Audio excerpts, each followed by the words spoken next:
Can you customize the soles and midsoles of shoes? This is the question that I get asked the most by far, and the answer is yes and no. My name is Michaela, better known as Sneaker Queens Customs, and I've been a professional sneaker artist for going on 6 years now. I've worked with well-known brands, celebrities, and hundreds of individuals all over the world creating wearable works of art, and I'm here to tell you everything that I've learned along the way. In today's video, I'm going to be showing you how to customize your shoe soles using dye, which is truly the only durable and long-lasting way to customize your soles. First, let's talk about why dye is the best option for this process instead of paint. The leather dye we're going to be using is super strong and highly pigmented. Because it is alcohol-based, it will actually soak into the rubber rather than sitting on top of it like acrylic paint would. Here's a little science to explain why. Acrylic paint, being water-based, cannot penetrate rubber because rubber is hydrophobic, which means it repels water. So when you pair that with the flexible nature of rubber, paint simply does not bond well and easily wears off. However, alcohol-based dye works differently. The alcohol acts as a carrier, temporarily softening the rubber's surface and allowing the pigment to soak in on a molecular level. This makes the dye incredibly durable. It won't bleed, crack, or scratch off, even with tons of wear. So no, you can't actually paint on soles with acrylic, but you can absolutely customize them with dye. If you've been following me for a while, you may have noticed that I have painted on midsoles before, and no, I'm not keeping some magic secret from you. Those pairs have always just been personal projects that I had fun experimenting with. Yes, the paint will crack off eventually, but a lot of the times the design just looks more dynamic when you extend it to the midsole. So for the sake of creating, I do it on a display pair. I absolutely do not recommend painting on a client's midsole unless they are fully aware and okay with the fact that the paint will crack or scuff after a few wears. Now that we've got all of that out of the way, let's get started.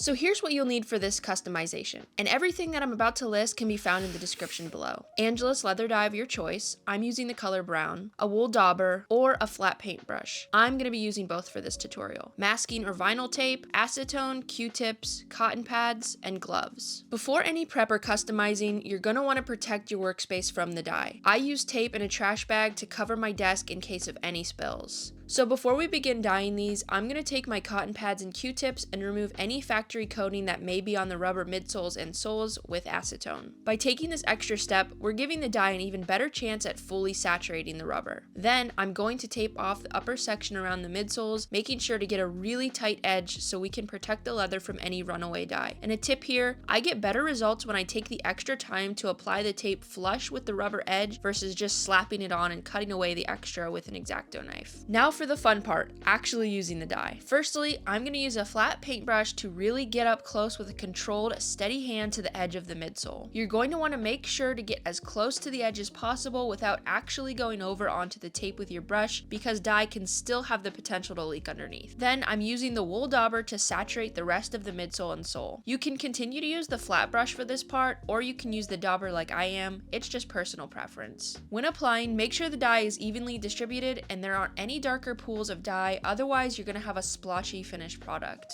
Allow each layer to dry completely before adding the next. It's recommended to apply at least 2 layers of the ANGELUS leather dye, but the total amount after that is up to you and how pigmented you want your color to look. Once you're happy with your dye job, you're going to leave them to dry overnight to ensure a complete bond. When rocking your freshly dyed shoes, be mindful of where you step, especially on carpet. Some pigment loss may happen during the first few wears if you applied many coats of dye. And that's how you customize sneaker soles like a pro. If you learned a thing or two in this video, please don't forget to give it a like and subscribe for more customization tips, and check out my other tutorials for more. Also, make sure to leave a comment below with any questions that you might have for me that I can answer in the next video.